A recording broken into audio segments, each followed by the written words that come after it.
चली लुगाई, सहज सिंगार किए उठी धाई। कनक कलश मंगल भरि थारा, गावत बैठहि भूप दुआरा। बोलिए सियावर रामचंद्र की जय।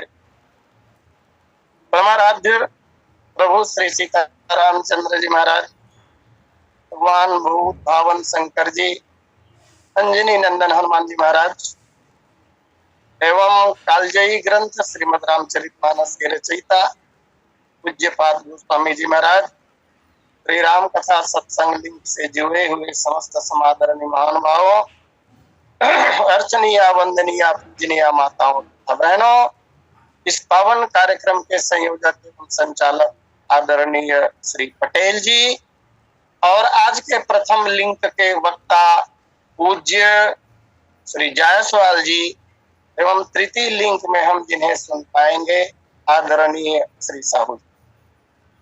आइए, विगत 5 दिनों से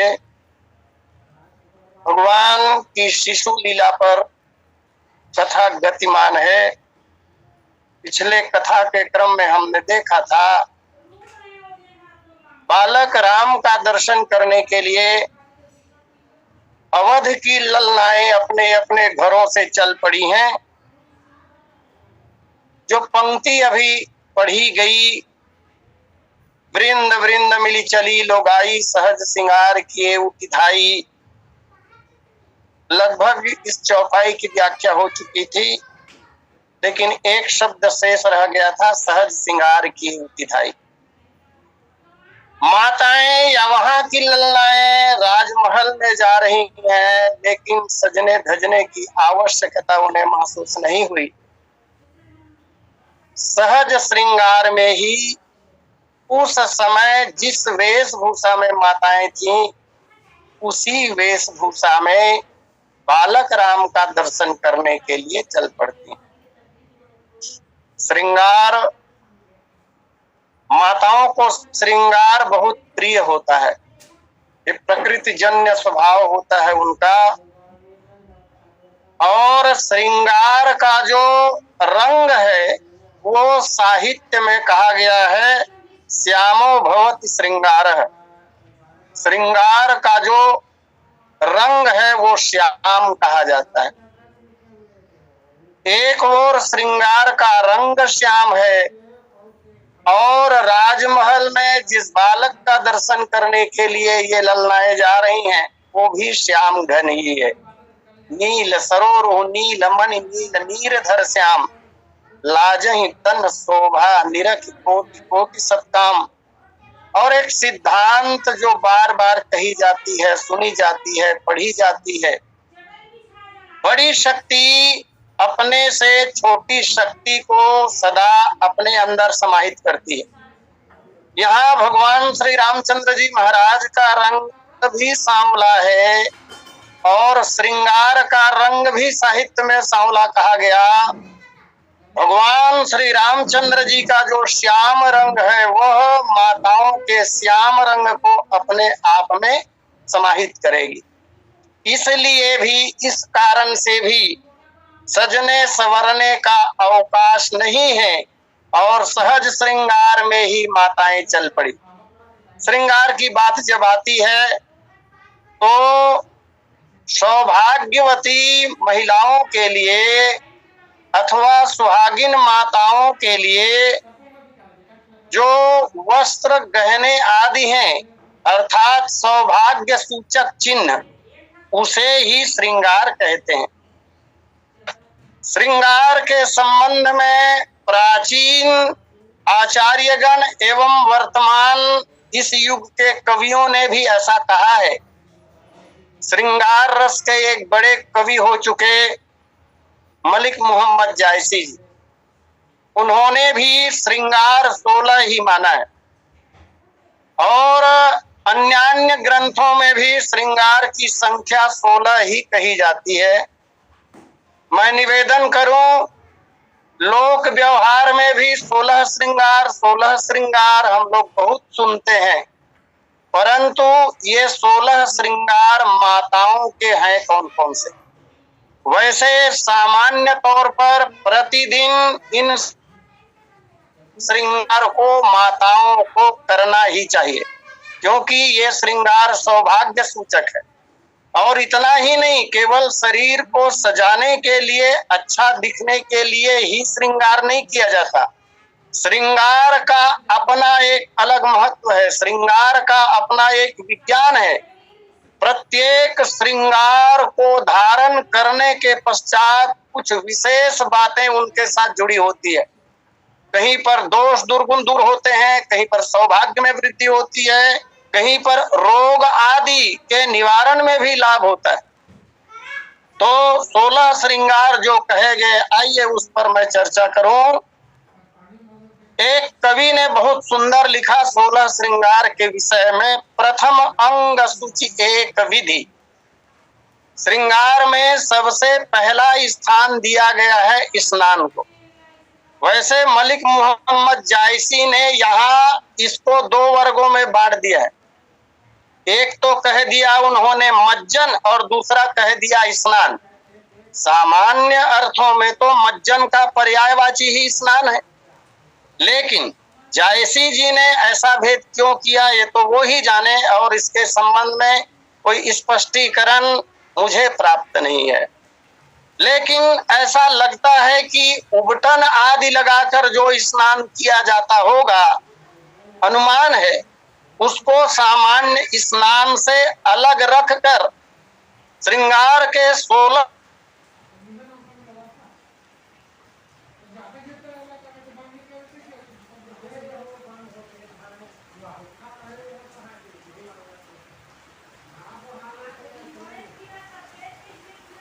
खान अमल वसन पहिरन तृतीय जावक चारी सुजान।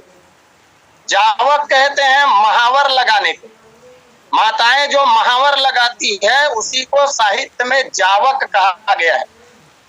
पंचम केस समारियो, केस का समारा जाना, ये 5वां श्रृंगार। पंचम केस समारियो षष्ठी मांग सिंदूर, 6वां श्रृंगार है मांग में सिंदूर लगाना। माल खौरी सप्तम कहत, ये माल खौरी का प्रयोग करना, इस पर चर्चा होगी आगे। ये 7वां श्रृंगार। अष्ट चिबुक तिलपुर, और चिबुक में गाल में तिल लगाना। यदि परमात्मा ने किसी के गाल में तिल दिया हो तो अच्छी बात, और जिनके नहीं होते हैं वो काजल से एक छोटी सी बिंदी लगा लेते हैं। गौर बदन पर श्याम तिल, तब सुंदरता में 4 चांद आ जाता है।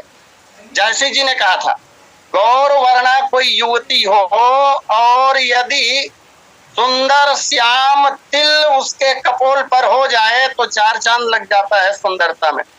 ये 8वां श्रृंगार कहा गया। मेहंदी कर पद रचन नव दशम अर्गजा अंग। मेहंदी जो माताएं लगाती हैं यह भी श्रृंगार है। यह श्रृंगार कहा गया। और भूषण, आभूषणों को पहनना। आभूषण में यहाँ पर आभूषण में सारे आभूषण आ गए, और जो आभरण है, आभूषण को कहते हैं आभरण, उनके मुख्य रूप से 4 प्रकार, और 4 प्रकारों के अंतर्गत और 12 प्रकार कहे गए हैं। तो उसको आभूषण को एक माना गया। आभूषण 12 पुष्प प्रसंग, बेनी आदि में जो गजरा लगाया जाता है फूलों का, यह भी श्रृंगार है। पास राग मुख 13 14 रंगिबो दांत, अधर राग गनि 5 10 कज्जल 16 भात। इस तरह 16 श्रृंगार कहे गए। आइए एक एक श्रृंगार पर बहुत हल्की सी चर्चा, सामान्य चर्चा, और उन श्रृंगारों को करने से क्या लाभ होता है, उनका विज्ञान क्या कहता है, श्रृंगार का विज्ञान, ये मैं निवेदन करूं। प्रथम चर्चा आती है बिंदी की। सुहागिन माताएं जो कुमकुम की बिंदी माथे पर लगाती हैं, ये बहुत पवित्र माना जाता है। ध्यान केंद्रीकरण में इसका विशेष महत्व है और लोक व्यवहार में हम देखते भी हैं। एक महिला सिर के ऊपर जल से भरा हुआ घड़ा लेकर और दोनों हाथों से मुक्त घड़ा को रखकर एक हाथ से अपने बालक को लिए हुए चलती है और मटका गिरता नहीं। बिंदी लगाते लगाते ध्यान केंद्रित करने की क्षमता आ जाती है, ऐसा कहा गया। तो बिंदी एक तो पवित्र है, दूसरा ध्यान को प्राप्त करने में या ध्यान लगाने में यह सहायक है और इसका प्रभाव जो कहा गया है वो बहुत काम का है। गुरु की शक्ति को बिंदी बढ़ाती है, माने जो बिंदी धारण करती हैं उनके गुरु प्रबल होते हैं और इस पर कभी चर्चा हो चुकी है। जिनके गुरु प्रबल होते हैं बहुत सारे अनिष्टकारी ग्रह भी उनका अनिष्ट नहीं कर पाते, इसलिए माताएं बिंदी लगाती हैं, लगाना चाहिए। दूसरा कहा गया है श्रृंगार में सिंदूर को, सिंदूर से मांग भरी जाती है और मांग का भरा जाना, उसके पीछे जो उद्देश्य होता है, जो धारणा होती है, वो है पति की आयु में वृद्धि की कामना। और ऐसा भी सुना जाता है, पढ़ा भी जाता है कि जब माताएं मांग में सिंदूर लगाती हैं और उस अवस्था में जब उसका प्रियतम उसे देखता है, सिंदूर भरी हुई मांग हो, तो पति के अंदर प्रसन्नता का भाव संचरित होता है। पत्नी को इस श्रृंगार में देखकर पति जो है वो बहुत प्रसन्न चित्त होता है, इसलिए सिंदूर का बड़ा महत्व कहा गया है। इसमें प्रसन्नता बढ़ रही है और व्यक्ति जब प्रसन्न होता है, निरंतर अगर प्रसन्न रहे व्यक्ति, तो इसमें संदेह नहीं है कि उसकी आयु नहीं बढ़ेगी। आयु बढ़ाने में प्रसन्नता का, चिंता मुक्त रहने का बड़ा स्थान है। तीसरा स्थान दिया गया श्रृंगार में काजल को, ये सब लोग जानते हैं। काजल लगाने से प्रथम बात तो ये है कि आंखों की सुंदरता बढ़ जाती और दूसरी बात यह है कि नेत्रों की ज्योति में भी वृद्धि होती है काजल लगाने से। और इसका बड़ा फल ये है, एक बड़ा दोष है जिसको मंगल का दोष कहते हैं। आंखों में काजल लगाने से मंगल का दोष दूर होता है, इसलिए आंखों में काजल लगाई जाती है। चौथा श्रृंगार स्थान मिला है इस क्रम में मेहंदी को। मेहंदी लगाने से हाथों की सुंदरता बढ़ जाती है। मेहंदी लगाना बहुत शुभ होता है और मेहंदी से प्यार का संचरण होता है। महिलाएं या पत्नी अगर अपने हाथों में मेहंदी लगाई हो और उसका प्रियतम जब उसे देखता है तो अपने आप प्रेम में, प्यार में वृद्धि हो जाती है। प्यार संचरण में ये सहायक है और आदर्श गृहस्थी के लिए दंपति के बीच में अधिक से अधिक प्रेम का होना आवश्यक है, क्योंकि जब तक प्रेम नहीं होगा उनके प्रति विश्वास का भाव नहीं जागेगा और जीवन जो है वो मधुर नहीं हो सकेगा। प्रेम जो है वो प्रथम सीढ़ी पर आता है आदर्श जिंदगी जीने के लिए। आइए, पांचवें क्रम में श्रृंगार का आता है चूड़ियां। और चूड़ियां मैंने कभी सुनी थी चूड़ियों के बारे में कि कितनी चूड़ियां पहननी चाहिए एक एक हाथ में। किसी बड़े आचार्य विद्वान से मैंने सुना था, आजकल वो परंपरा विलुप्त होती जा रही है। कांच की चूड़ियां जो होती है यही सौभाग्यवती होने का सबसे बड़ा प्रमाण पत्र माना गया और चूंकि श्रृंगार की संख्या, इसलिए एक एक हाथ में 16-16 चूड़ियां धारण की जानी चाहिए, ऐसा कहा गया है। और इसीलिए हम देखते भी हैं पुरानी माताएं गाँव मन में घलकित है बाह भर चूड़ी की, कलाई से लेके बाह भर चूड़ी, अर्थात चूड़ियों की संख्या 16। तो ये 16 श्रृंगार अर्थात सौभाग्यवती सुहागिन होने का सबसे बड़ा प्रमाण कहा गया है। मधुर बात यह है कि ये सुहाग का प्रतीक तो है ही, 2 रंगों की चूड़ियों के संबंध में वर्णन प्राप्त है। अन्य रंगों की चूड़ियों के बारे में मुझे ज्ञात नहीं है। लाल रंग की जो चूड़ियां होती है वो खुशी का प्रतीक है, प्रसन्नता का प्रतीक है लाल रंग की चूड़ियां, और हरे रंग की जो चूड़ियां होती हैं वो समृद्धि का प्रतीक है। इस तरह इन 2 रंगों की चूड़ियां, इसकी जो खासियत है, इससे मिलता क्या है, चूड़ियां धारण क्यों की जाती है? तो चूड़ियां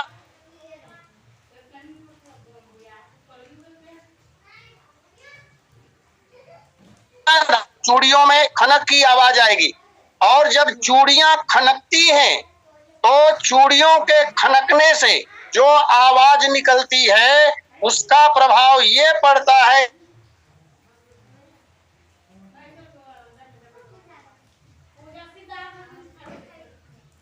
जो है वो दूर करती। बतलाइए, इतना बड़ा लाभ हमारे शास्त्रों ने जिन बातों का विधान या प्रावधान किया है वो व्यर्थ नहीं है। हाँ, ये बात अलग है कि उसके महत्व को उसके विज्ञान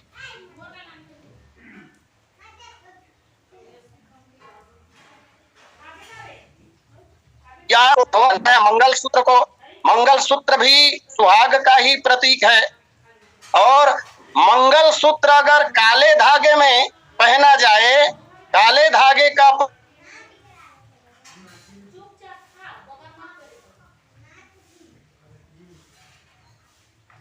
प्रयोग काले मोती जो है वो बुरी नजर से रक्षा करते हैं, और मंगलसूत्र के साथ गले में और बहुत प्रकार के गहने पहने जाते हैं।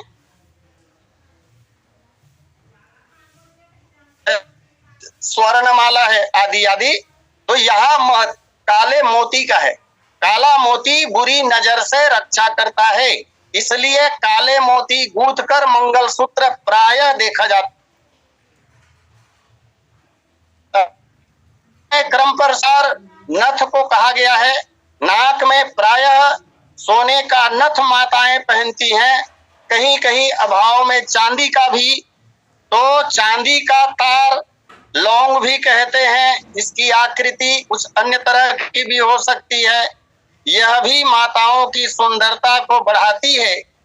और नथ का जो महत्व है वो ये है कि बुध का जो दोष होता है, एक ग्रह है ये, अगर बुध जो है वो प्रतिकूल चल रहा हो तो बुध के दोष से ये नथ जो है वो धारण करने वाले की रक्षा करता है, इसलिए नथ पहना जाता है। इसके पश्चात आता है गजरा। ये बालों में सुंदरता लाने के लिए, और इसका दूसरा जो प्रयोजन है वो है सुगंध। सुंदर सुगंधित फूलों का गजरा जब माताएं अपने बालों में, बेनी में लगाती हैं तो इससे सुगंध भी निकलता है और सुंदरता तो बढ़ती ही है। पश्चात मांग का टीका, ये माथे के बीचों बीच पहना जाने वाला गहना है। ये शालीनता और सादगी से जीवन जीने का संकेत करता है। पश्चात आता है श्रृंगार में झुमका। इसे कुंडल या बाली भी कहते हैं। आकार प्रकार से इनके और अनेक भेद होते हैं, हो सकते हैं। इसका भी बड़ा लाभ कहा गया है। जब कानों में सोने के गहने माताएं धारण करती हैं तो चाहे झुमका हो, कर्णफूल हो, इससे राहु और केतु का दोष दूर होता है। राहु और केतु जो अनिष्ट कारक होते हैं उनके दोष दूर होते हैं।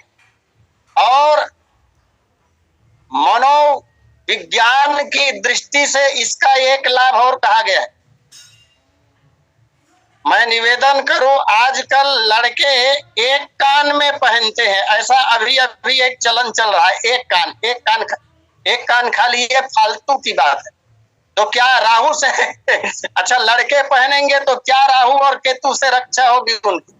लड़के भी पहनते थे पहले, पुरुष वर्ग के लोग भी पहनते थे पहले, देवताओं की प्रतिमाओं को, विग्रह को आपने देखा होगा। उसका एक अलग कारण है, साइंटिफिक कारण उसका अलग है, वो स्वास्थ्य से संबंधित है, स्वास्थ्य से संबंधित है। वो जिनके कान बचपने में ही छेद दिए जाते हैं महाराज, उनको कुछ विशेष प्रकार की बीमारियां होती ही नहीं है। और आज भी जिन्हें वो बीमारी हो जाती है उनके कान छेदे ही जाते हैं। इसका इलाज पहले से कर दिया जाता था, ये अनेक ग्रंथों में इसका वर्णन प्राप्त होता है। तो दोनों कानों में माताएं जब गहने पहनती हैं सोने की, तो एक एक कान के गहने मानो संकेत करते हैं कि हम न तो ससुराल वालों की बुराई करेंगे और न ससुराल वालों की बुराई सुनेंगे। ये दोनों कान के गहनों का संकेत है। और एक आदर्श जिंदगी जीने के लिए अगर जीवन में यह बात उतर जाए, माताएं अगर ये संकल्प ले ले कि मैं अपने ससुराल वालों की बुराई या निंदा न तो करूंगी और न ससुराल वालों की निंदा किसी के मुख से सुनूंगी, तो घर घर नहीं रहेगा, स्वर्ग ही उसके घर में अवतरित हो जाएगा। इस तरह ये तो बात हुई झुमके की। झुमका के बाद 11वां जो श्रृंगार है उसका नाम है बाजूबंद। ये प्रायः चांदी का लोक में देखने को मिलता है, लेकिन ये होते हैं सोने के भी। जो समृद्धिशाली लोग हैं वो सोने के बाजूबंद भी पहनते हैं। ये सोने या चांदी का सुंदर सा गहना है, बाजू में ये पहना जाता है और ये परिवार में धन और समृद्धि की सूचना देता है। और ये बात वास्तव में विचार किया जाए तो स्पष्ट भी होता है भाई, जिनके यहाँ अपेक्षाकृत धन ज्यादा होगा वही अधिक से अधिक गहने पहनेंगे, अन्यथा जो मूलभूत है बहुत जरूरी गहने हैं छोटा मोटा वही धारण करती हैं माताएं। और जो ज्यादा संपन्न लोग हैं वो अंग प्रत्यंग में गहने धारण करते हैं। तो यह है बाजूबंद। और यह भी एक बीमारी से रक्षा करता है बाजूबंद। ये हृदय और यकृत संबंधी जो दोष है उनको दूर करने में सहायक है। और लगता भी है, बाजूबंद जब माताएं पहनती हैं तो भुजाएं बंधी रहती है, रक्त संचार पर असर तो पड़ेगा ही उसका, इसमें कोई दो मत है नहीं।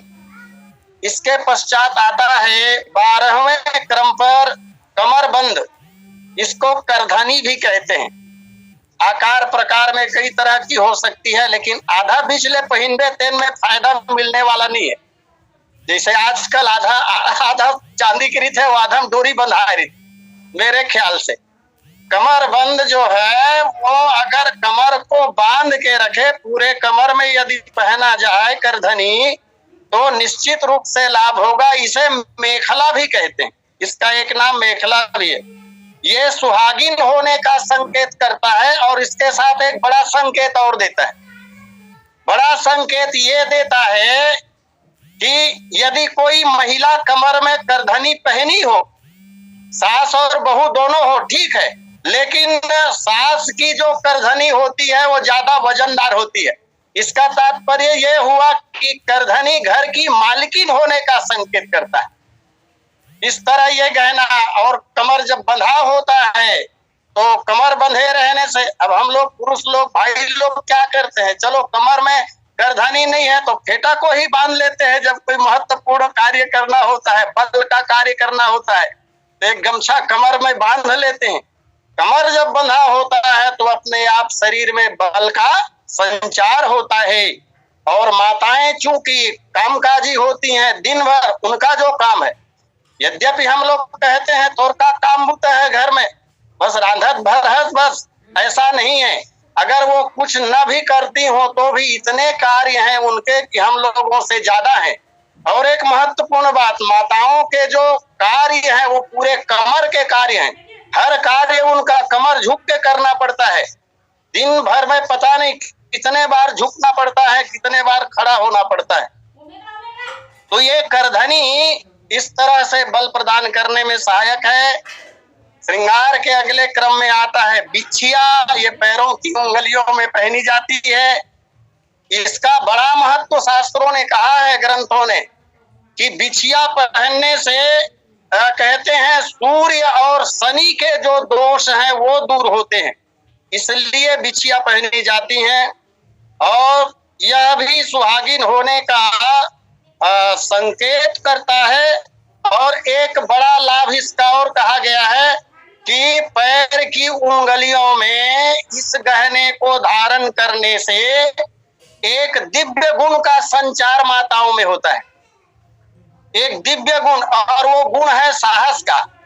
साहस आता है महिलाओं में बिछिया धारण करने से। स्वास्थ्य के लिए यह लाभकारी भी कहा गया है। इसके पश्चात आता है पायल। पैर में जो पहनी जाती है ये गहना, ये सर्वविदित है।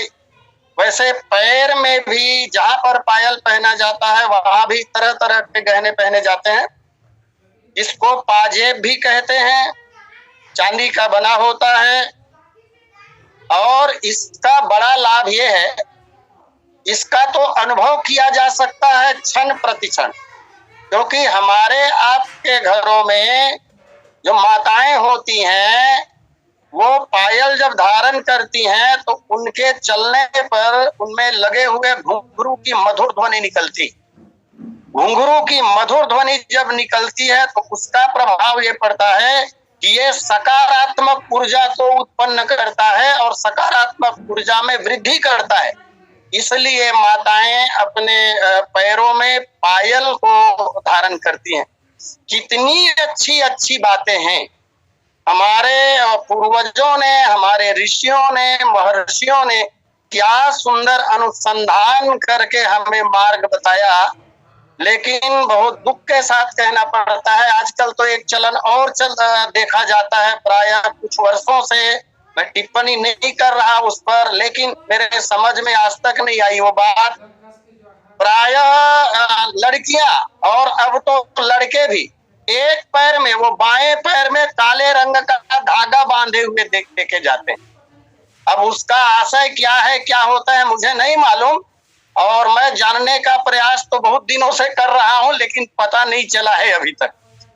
लेकिन ये है क्या अच्छा लगता अगर दोनों पैर में पहन लिए जाते, एक में बांधा जाए दूसरा खाली हो। ये तो वही बात हो गई जब अंगद जी महाराज पहुंचे थे रावण की सभा में और अपनी हथेली दे मारा, और उस समय रावण के 10 सिर के वो 10 मुकुट गिर पड़े। और जब मुकुट गिर पड़े तो जल्दी जल्दी में 6 मुकुट रावण ने लगा लिए, 4 को अंगद जी ने भगवान राम की ओर फेंक दिया। कोई फोटोग्राफर नहीं रहा होगा ऐसा लगता है। बताइए, जिसके 10 सिर हो और उसमें 6 सिर में मुकुट बंधा हो, 4 खाली हो, अच्छा लगेगा? अरे बांधना है तो सब में बांध लो, नहीं बांधना है तो मत बांधो किसी में। आधे में बंधे हो, आधे में ना बंधे हो, अच्छा नहीं लगता है। तो ये एक पैर वाली बात समझ में नहीं आई। आइए, इसके पश्चात पायल के बाद में 15वां जो श्रृंगार है वो है अंगूठी। अंगूठी जो हाथ की उंगलियों में पहनी जाती है। यह भी स्वास्थ्य संबंधी अनेक विकारों को दूर करती है, और उसमें से एक विकार का जिक्र आया है, ये पाचन तंत्र, पाचन संबंधी जो विकार है उसको दूर करता है, और पाचन क्रिया को ये मजबूत करता है, ठीक करता है। इसलिए उंगलियों में हाथ की अंगूठी पहनी जाती है।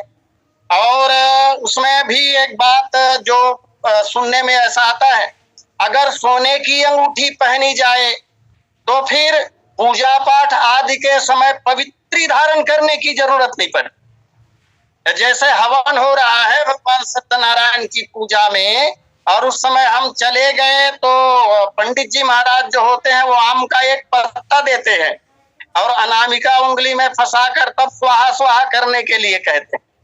तो उस समय अगर कोई व्यक्ति अपने सही हाथ में सोने की अंगूठी धारण किया हो तो उससे पवित्री धारण करने की आवश्यकता ही नहीं पड़ती है। अर्थात उनका हाथ जो है अपने आप पवित्र है। अब जिसमें अपने आप पवित्रता आ गई, वो जिन चीजों को छुएगा वो सारी चीजों को पवित्र करेगा। तो ऐसा आदर्श भाव अंगूठी के साथ और बिंदी से शुरू हुई थी। कविता में तो स्नान को पहला स्थान दिया गया था, लेकिन अभी चर्चा में सबसे अंत में स्नान को कहा गया है, वैसे इसी का स्थान प्रथम आता है। और स्नान के भी बहुत से तरीके हैं, जैसा कि मैंने कई बार निवेदन किया है। प्रवाहे सतधेनुश्च तटाके दशधेनुकम उपवाप्यारमेक धेनुम गृहे स्नानम तु केवलम। प्रवाहित जल में स्नान करने पर 100 गौदान का पुण्य, तालाब में स्नान करने पर 10 गौदान का पुण्य, कुआं या बावली में स्नान करने पर 1 गौदान का पुण्य, और घर में स्नान करने पर केवल शरीर की शुद्धता होती है। सामान्य स्नान अलग बात हो गई, और स्नान के भी तरीके अलग हैं, जैसे उबटन लगाकर स्नान करना। कुछ लोग पानी गर्म करते हैं, उसमें नीम की पत्ती डालकर स्नान करते हैं, इससे शरीर के बहुत से रोग दूर होते हैं। कुछ लोग आंवला लगाकर स्नान करते हैं, कुछ लोग सरसों का तेल पहले शरीर में लगाने के बाद स्नान करते हैं, और सबका अपना अलग अलग प्रभाव है। इस तरह 16 श्रृंगार होते हैं। मैं निवेदन ये कर रहा था कि अवधपुर की ललनाएं उस समय जिस अवस्था में थी, उसी अवस्था में बिना किसी विशेष श्रृंगार प्रसाधन का उपयोग किए बालक राम का दर्शन करने के लिए दौड़ पड़ती हैं। अच्छा, अयोध्या की जो परिस्थिति थी उसके आधार पर हम ऐसा कह सकते हैं कि कौन है ऐसा अभागा गृह कहो पास जिसके अश्व गौशाला न हो। समृद्धशाली नगर थी अयोध्या, और हमने देखा भी पिछली कथा के क्रम में कि हर कोठी ध्वजा पताका एवं बंधनवारों से साजा था। घर घर में चौके पूरी थी, गृह गृह में कलश विराजा था। तात्पर्य ये हुआ कि समृद्धि से संपन्न अयोध्या थी। जब समृद्धि से संपन्न अयोध्या थी तो माताएं प्रायः इन श्रृंगारों को सदैव धारण करती रही होंगी। हाँ, ये बात अवश्य है कि उस समय जब बालक राम का अवतरण हुआ और जैसे ही समाचार मिला, किसी ने भी अन्य श्रृंगार को धारण करने की आवश्यकता महसूस नहीं की। उसका एक बड़ा कारण यह भी लगता है, भगवान राम का आदर्श है। राम जी कहते भी हैं कि मोहि कपट छल छिद्र न भावा। सबसे कठिन कार्य है आदमी को सहज होना, सरल होना सबसे ज्यादा कठिन है।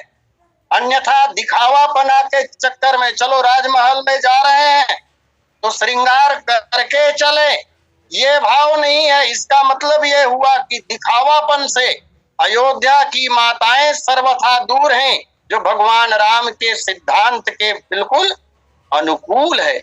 निवेदन ये कर रहा था कि स्वाभाविक रूप से अधिकांश श्रृंगार से माताएं सुसज्जित रही होंगी, और इस अवस्था में माताएं जाती हैं। थोड़ी सी चर्चा 1-2 मिनट का समय है। जैसा कि आभूषणों की चर्चा हुई तो आभरण की थोड़ी सी चर्चा मैं कर दूं। गहने जो होते हैं श्रृंगार में, तो वस्त्र के साथ स्नान और गहने भी आ गए, लेकिन प्योर गहनों की अगर बात हम करेंगे तो ये आभरण 4 प्रकार के होते हैं। एक का नाम है सावेद्य, ये छिद्र के द्वारा पहने जाते हैं। जैसे कर्णफूल, कान में छेद होता है, छेद में पहने जाने वाले आभूषण को आवेद्य कहते हैं। दूसरे प्रकार के जो गहने होते हैं उसका नाम है बंधनीय, जो बांध कर पहने जाते हैं। बांध कर पहने जाते हैं, जैसे बाजूबंद, जैसे पहुंची, जैसे शीश फूल, ये बंधनी गहनों के अंतर्गत आते हैं। तीसरा आभूषण जो है वो उसको कहते हैं छेप्य, जिसको अंग में डाल करके पहना जाता है, जैसे कड़ा, चूड़ी और मुंदरी जिसे डाला जाता है अंग में, इसको छेप्य कहते हैं। और चौथा एक आभूषण और जिसको आरोप्य कहते हैं, ये किसी अंग में लटका करके पहने जाते हैं, जैसे हार, किंकिनी आदि। और आइए इसी के साथ समय पूर्णता पर है, अस्तु मैं अपनी वाणी को यहीं विराम देते हुए सादर आमंत्रित करूं आदरणीय पटेल जी को। बोलिए सियावर रामचंद्र की जय। बोलिए सियावर रामचंद्र की जय। बहुत बहुत धन्यवाद आचार्य जी, आपके द्वारा 16 श्रृंगारों